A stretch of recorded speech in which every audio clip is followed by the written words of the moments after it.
السلام علیکم ورحمة اللہ وبرکاتہ. الحمدللہ وکفا والصلاة والسلام علی عباده الذین اصطفى اما بعد.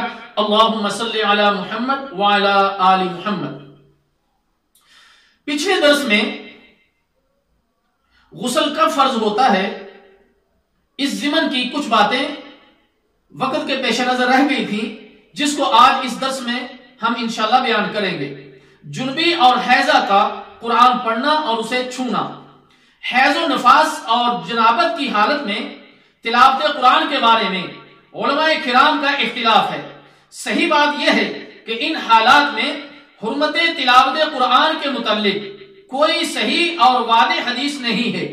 جب حرمت کی کوئی واضح صحیح دلیل نہیں تو ان حالات میں تلاوت سے منع کرنا جائز نہیں.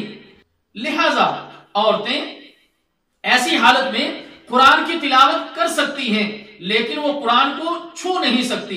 اسی طرح حیض و نفاس کی حالت میں قرآن مجید کو چھونے سے منع کرنا بھی کسی واضح صحیح حدیث سے ثابت نہیں.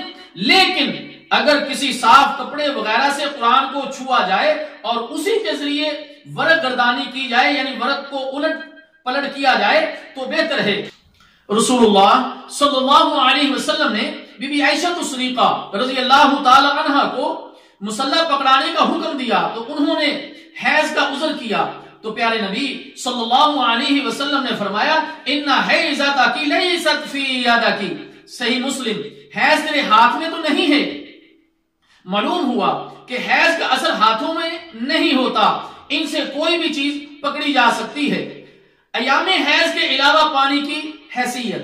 مخصوص دنوں کے علاوہ پانی نکلنے کے احکام حیض و نفاس والے نہیں ہیں. اس صورت میں عورت وہ تمام کام کر سکتی ہے جو پاک عورتیں کرتی ہیں. سیدہ ام عطیہ رضی اللہ تعالی عنہ فرماتی ہیں کہ ہم مٹیالے اور زرد رنگ کے پانی کو کچھ نہیں سمجھتی تھی. صحیح بخاری. نمبر 4، اسلام قبول کرنے پر غسل. جب کوئی شخص اسلام قبول کرنا چاہے تو کلمہ پڑھانے سے پہلے اسے غسل کرایا جائے. سیدنا قیس بن عاصم رضی اللہ تعالی عنہ فرماتے ہیں میں قبول اسلام کے لیے نبی مکرم صلی اللہ علیہ وسلم کے پاس حاضر ہوا تو آپ نے مجھے پانی اور بیری کے پتوں سے غسل کرنے کا حکم دیا. سنن ابی داؤد. نمبر 5، میت کا غسل. جب کوئی مسلمان فوت ہو جائے تو اسے غسل دینا فرض ہے. انشاءاللہ تعالی اس کی تفصیل ہم جنازے کے مسائل میں ذکر کریں گے. اسی طرح میرے محترم دوستو، غسل کے مزید مسائل کو بیان کرتے ہیں. غسل جنابت جتنی جلدی ہو سکے کر لینا چاہیے، لیکن اگر کسی وجہ سے کچھ دیر ہو جائے تو کوئی حرج نہیں. بعض لوگ کہتے ہیں کہ عورت پر جب غسل فرض ہو تو اس وقت غسل کرنا لازمی ہے.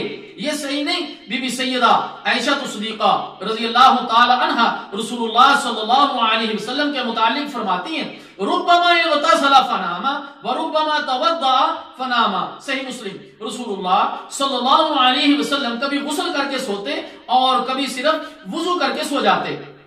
عام لوگ جنبی آدمی کو بالکل ناپاک سمجھتے ہیں اور عورت کو تو حیض و نفاس کے دوران ایک الگ کمرے میں گھر کے گندے بستر پر ڈال دیا جاتا ہے. اس کے برتن مخصوص کر دیے جاتے ہیں. اس کے ساتھ ساتھ اٹھنا بیٹھنا کھانا پینا اور ملنا جلنا بھی ممنوع قرار دے دیا جاتا ہے. لیکن اسلام میں ایسی کوئی بھی پابندی نہیں ہے. جنوبی آدمی اگر کوئی کام کرنا چاہے اور غسل کے لیے وقت نہ ہو تو بہتر ہے کہ وہ وضو کر لے. بی بی سیدہ عائشہ صدیقہ رضی اللہ تعالی عنہ فرماتی ہیں کہ رسول اللہ صلی اللہ علیہ وسلم کبھی غسل کر کے سوتے اور کبھی وضو کر کے سو جاتے. صحیح مسلم.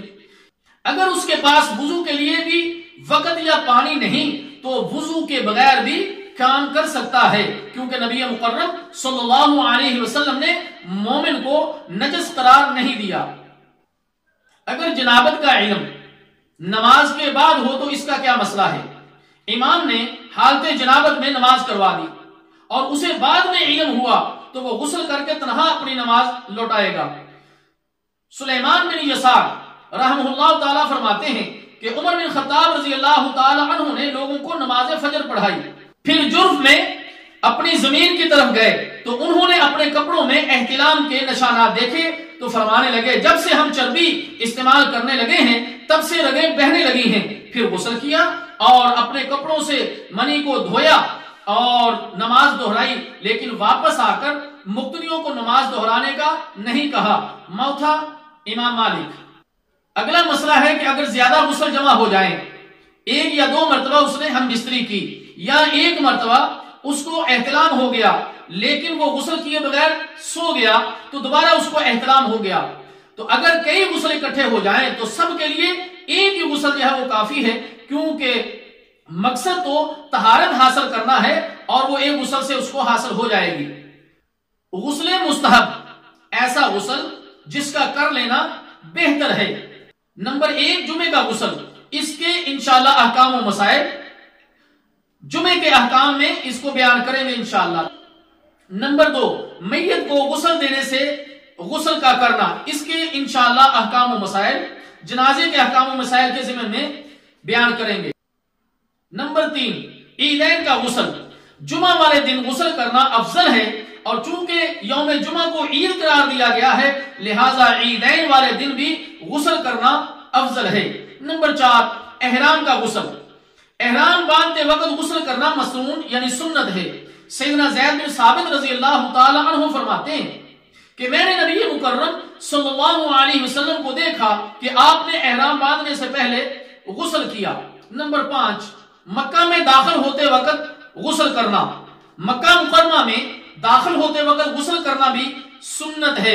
نافع رحمہ اللہ تعالی فرماتے ہیں سیدنا عبداللہ بن عمر رضی اللہ تعالی عنہ مکہ میں داخل ہونے سے پہلے ریتوا میں رات بسر کرتے، ایک جگہ کا نام ہے، حتیٰ کہ صبح نماز پڑھتے اور غسل کرتے، پھر مکہ میں دن کے وقت داخل ہوتے اور فرماتے کہ نبی مکرم صلی اللہ علیہ وسلم ایسا ہی کیا کرتے تھے۔ صحیح مسلم۔ اللہ تعالیٰ جل شانہ سے دعا ہے کہ اللہ تعالیٰ ان احکام کو سمجھنے کی اور عمل کرنے کی توفیق عطا فرمائے۔ والسلام علیکم ورحمۃ اللہ وبرکاتہ۔